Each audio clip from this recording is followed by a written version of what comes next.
Marketing के ऊपर इतनी अच्छी वीडियो आपने देखी। अब मैं आपको बताता हूं कि मार्केटिंग का मोटो क्या होना चाहिए। मार्केटिंग, आपको कोई भी अगर मार्केटिंग प्लान चलाना है तो उसका मेन उद्देश्य आपके ग्राहक तक, आपके यूजर तक जरूर पहुंचना चाहिए। जैसे कि मैंने एक एग्जांपल बताया मैगी का। जब मैगी लॉन्च होने वाली थी तो वहां पर उसका जो ग्राहक था, मतलब उसका जो कस्टमर था, वो था जो घरेलू महिलाएं थीं, जिनके बच्चे थे, गृहस्थी वाली थी। वहां पर क्या था कि उनको हमेशा किचन में कुछ टेस्टी बनाने के लिए काफी देर तक काम करना पड़ता था। और बच्चे दिन में कभी भी कोई डिमांड कर सकते हैं कि माँ मुझे कुछ अच्छा खाना चाहिए, जल्दी से बना दो। अब अगर वो देर में खाना बनता है तो बच्चे की डिमांड बदल जाती है, या बच्चा फिर सोचता है कि मैं नहीं खाऊं। ऐसा होता है। और टेस्टी खाना बनाने के लिए कभी भी किसी भी टाइम किचन में फिर से जाना पड़ेगा और बहुत टाइम लगेगा। तो मैगी का जो मेन मोटो था, उसने अपना जो टारगेट ऑडियंस था, जो टारगेट कस्टमर था, उसको फाइंड आउट कर लिया।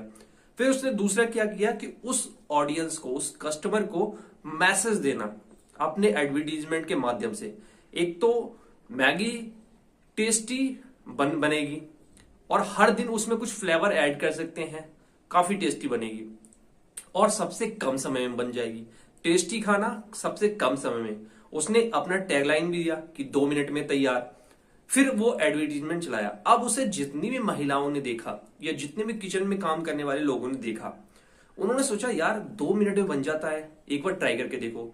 फिर उन्होंने देखा टेस्टी भी है, और हमेशा इसमें कुछ भी ऐड करके और टेस्टी बनाया जा सकता है। फिर दोबारा से खरीदने का एक उनको लत लग गई। तो मार्केटिंग प्लान बिल्कुल ऐसा होना चाहिए। उसमें जो आपका मैसेज है वो क्लियर होना चाहिए, और मैसेज किस आदमी को दे रहे हैं, टारगेट कस्टमर कौन है, ये भी आपको पता होना चाहिए।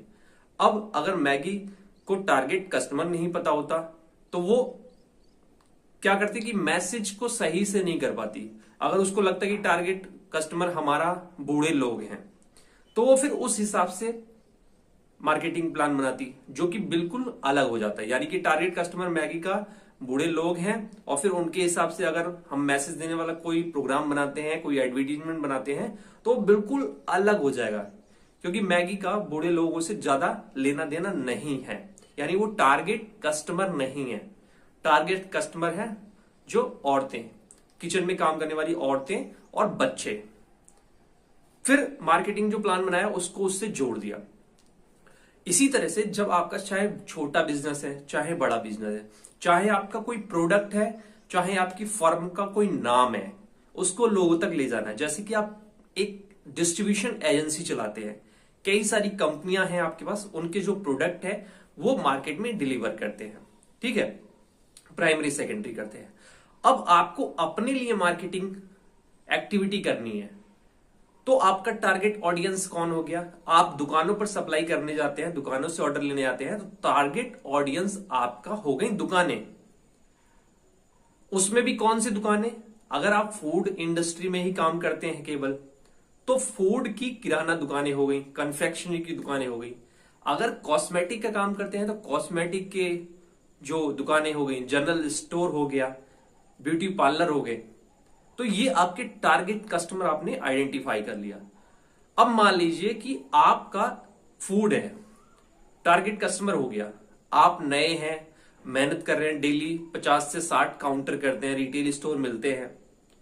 लेकिन उस शहर में बहुत सारे रिटेल स्टोर हैं, और बहुत सारे ऐसे भी हैं गली मोहल्ले में जहां तक आप नहीं पहुंच सकते, और वो अच्छे अच्छे हैं, काफी अच्छी क्वांटिटी में खरीदते हैं। तो आप उस उतने एरिया के लिए अखबारों में पैम्पलेट बंटवा सकते हैं। जितने भी दुकानदार होते हैं, अधिकतर सबके यहां अखबार जरूर जाता है।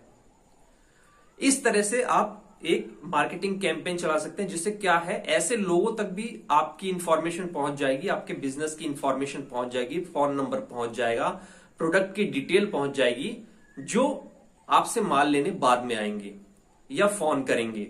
या बहुत सारे ऐसे कंपनियों को सेल्स एम्प्लॉय होते हैं जिनको एजेंसी की तलाश होती है, उन तक आपका फोन नंबर पहुंचेगा और वो आपको एजेंसी देने के लिए आएंगे।